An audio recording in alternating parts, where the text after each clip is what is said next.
Good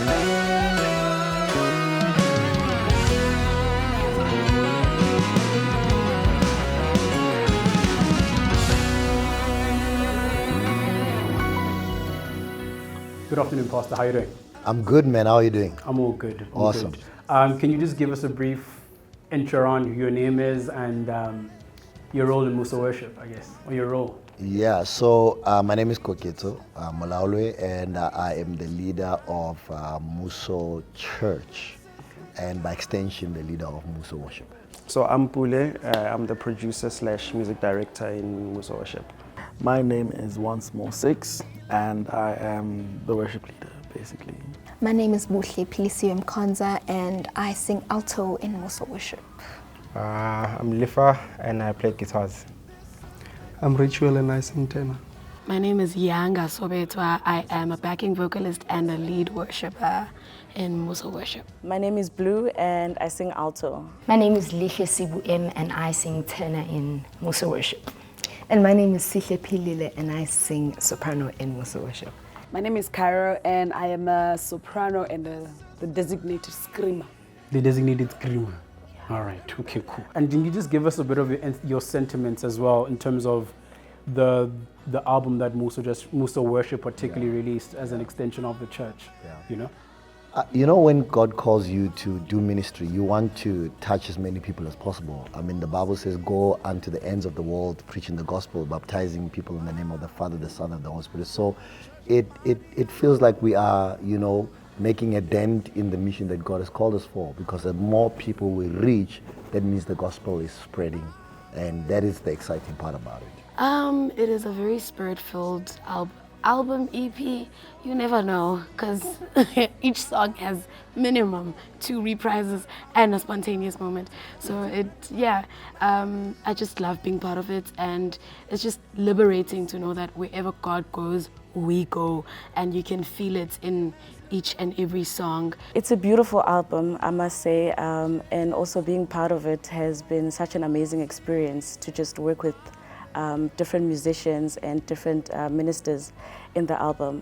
The album speaks about the coming back of Jesus Christ, and we're also just lifting up the name of Jesus. And I think it's not a topic that is mostly spoken about, the coming of Jesus Christ, and we're just reminding people that Jesus is coming back and have a close relationship with him. Jesus to the City album is for me it's big, and I'm excited to be a part of it. And I think one of the comments that I saw about the album was, I'm going back to church. And I think for me, that's the biggest thing. When people are going back to church, people are turning their lives back to Christ, people are being saved through the album. And I think that for me is what excites me about the album. It's such a beautiful thing to be part of. I think as I listen to the songs, it's like, wow, I'm actually part of something that's beautiful. And as you listen to the songs, you can literally feel the atmosphere that was on the day of the recording. So it's such a beautiful thing. It's exciting to hear people's testimonies. It's beautiful. It's beautiful to see it unfold as we went through rehearsals on the day of the rehearsal and recording. So it's a beautiful experience. It's a project that's not necessarily about us. It's more of a greater calling for me, say, that's meant to be shared with the mass public. And the aim of the project, was to reach out to the city. How I feel about it, I think it's a special album. We recorded it in December 2023 at our annual event called Jesus to the City. And the results of it have been pretty much amazing and exciting. So we're just excited to see what God is doing through the music here. I'm very excited to be a part of Mmuso Worship and actually to experience everything that's happening. Because everybody outside, they're like, oh, you guys are doing so well. And it's just, for me, it's like, I was a part of that. So yeah, I'm grateful to be a part of that, and I'm grateful for what God is doing through the album as well. And I feel excited about the work that we have done. I think every year we try to give our best, to give God our best, and basically I can just say I'm excited about the work that we've done now. Although we have been working hard from the past 3 years, and yeah, this is just a great project. Well, I think it's exciting, and all glory to Jesus. It means Jesus is topping the charts. So yeah, that's exciting, yeah. The focus of the album is Jesus, man. Jesus, Jesus, Jesus. From the first to the last song and everything in between, we're singing about Jesus.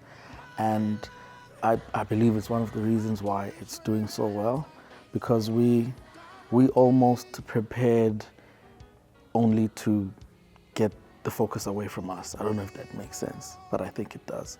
We prepared as to that when this thing comes out, it's not about us, and people can focus more on the name, having an experience with Jesus, having a relationship with Jesus, wanting to come closer to Jesus, and I think we achieved that.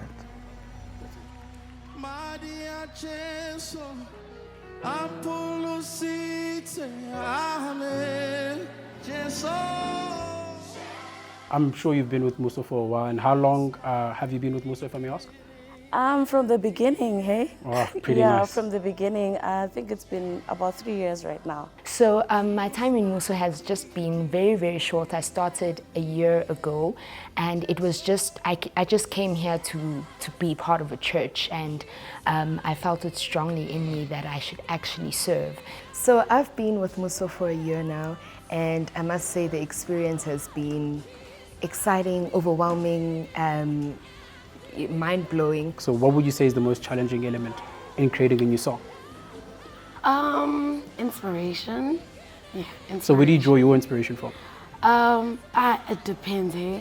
Sometimes God will literally sing the song for me in my ears, and sometimes God will give me a melody and then I put words on it.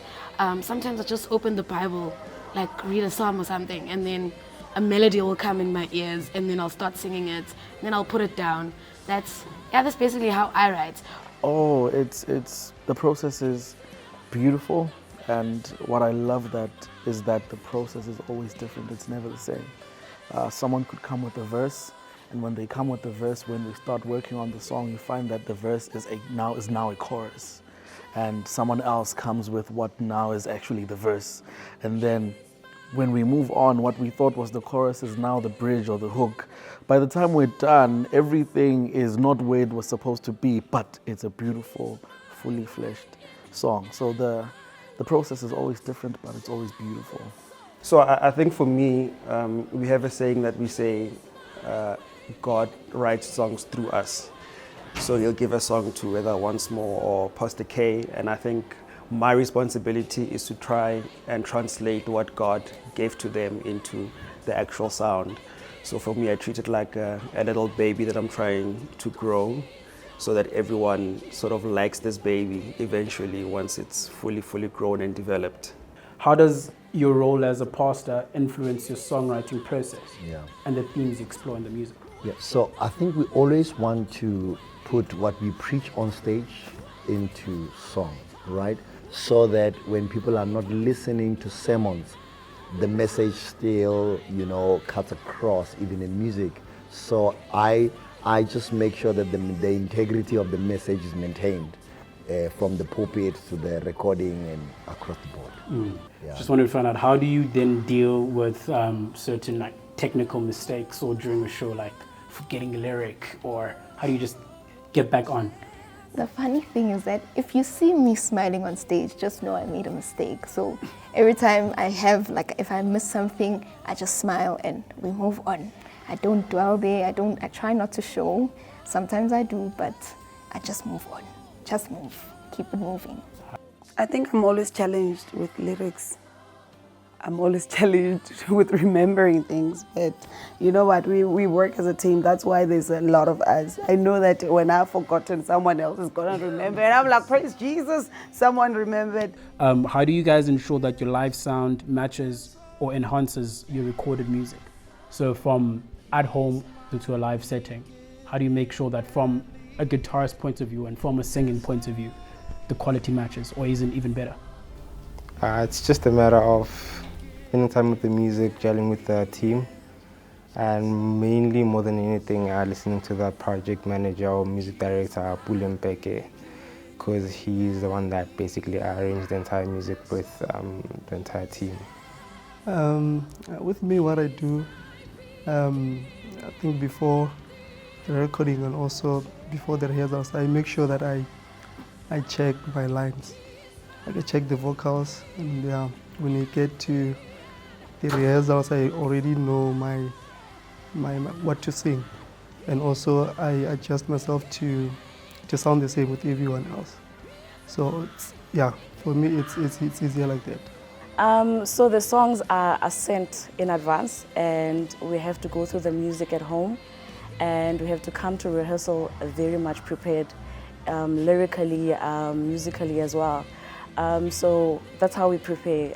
The songs are sent in advance. We come to rehearsal, make sure that we meet alone as vocals, and then the band meets alone as well, and then we come together and work on the music.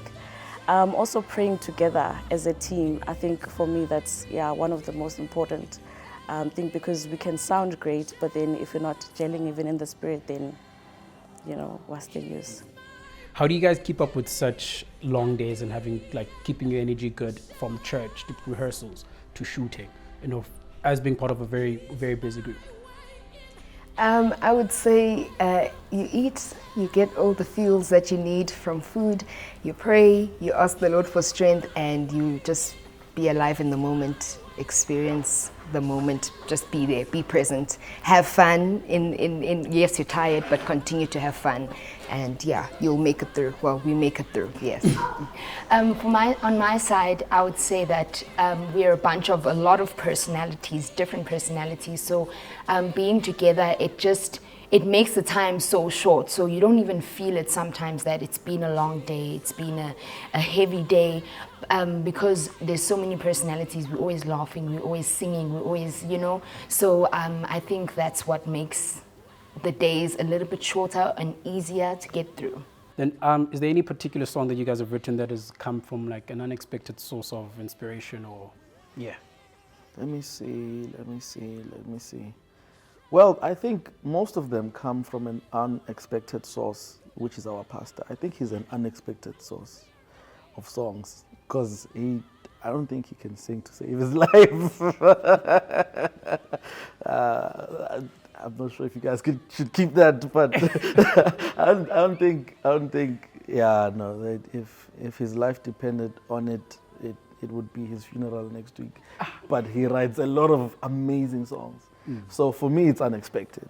I don't know if other people, maybe they're used to that, but he just has a way with words in songs, and for me, from him, he's an unexpected source of songs. That's personal. Yeah, man.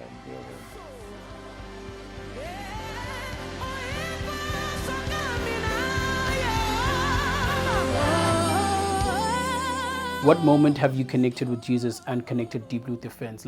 Is there a specific performance that performance, I remember, okay, I was on a different spirit that day? Well, there've been many. Like one of my sisters said, be it at church, but particularly at the recording. I remember when we were doing The Only Name That Saves, and after that recording, when we were listening to it and we were doing the BVs, I couldn't remember some of the things. I'm like, but when did this happen? So I personally felt like, I'd been raptured. I left the recording and I was in a different space altogether. And I know that it's not just me. A lot of people, actually, they got to have their own encounters with Jesus separately. And most people are like, but I don't remember this. But I'm like, listen, you were in the moment and Jesus was doing what Jesus does that no man can do. So The Only Name That Saves, that day, there's parts, the King is here, all of that, I don't remember any of it. I don't. I'm like, when did this happen?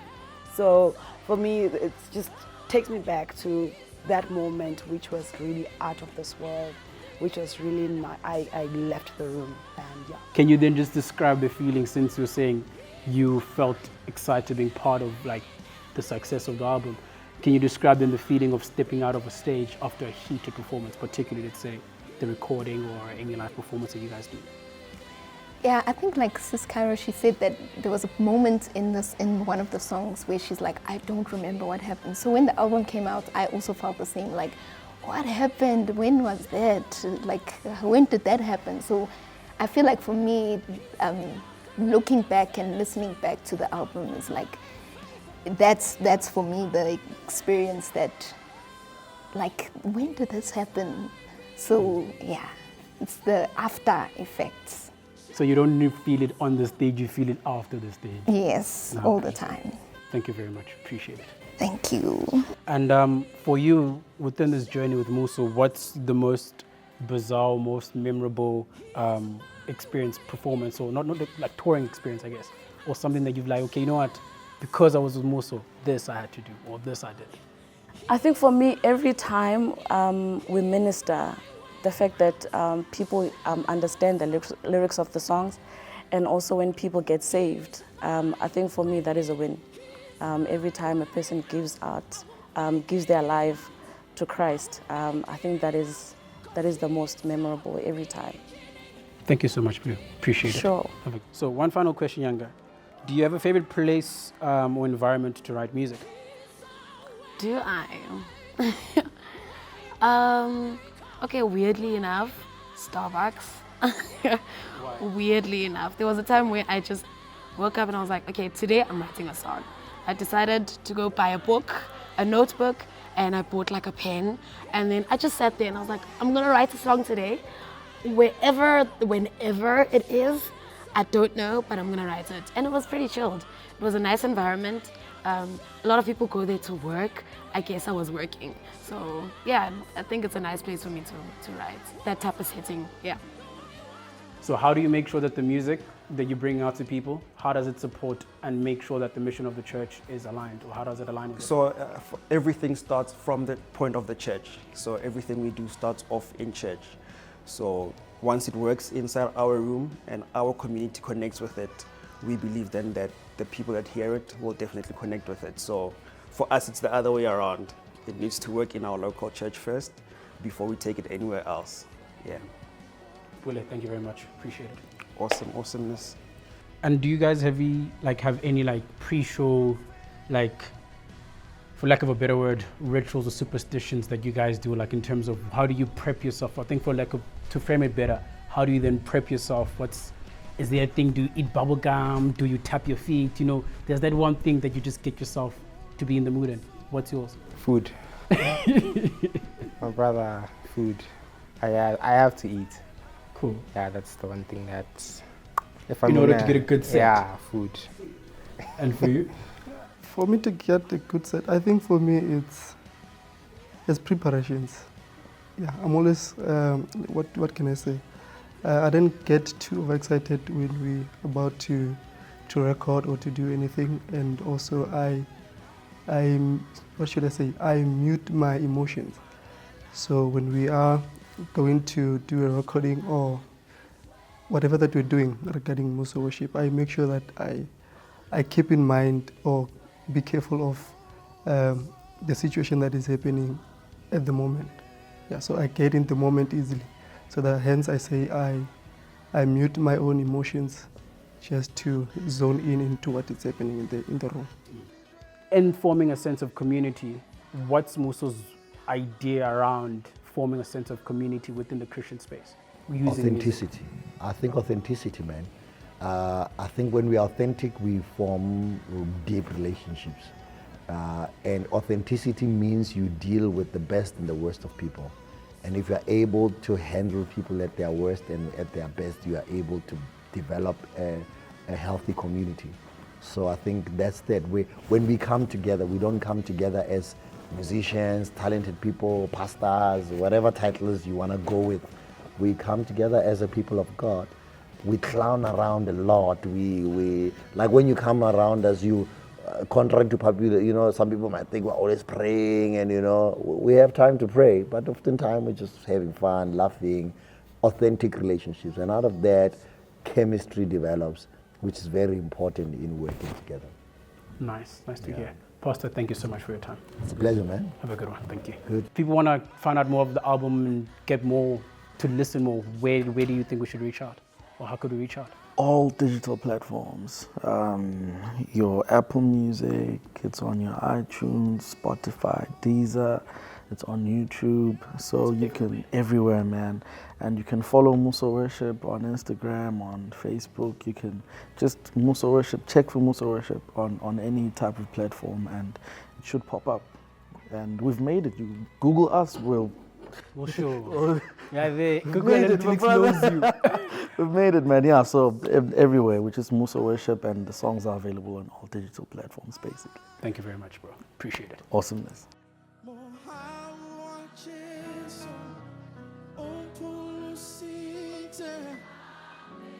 Amen. Can you hold your heart and sing it one more time? Mighty arches, Amen.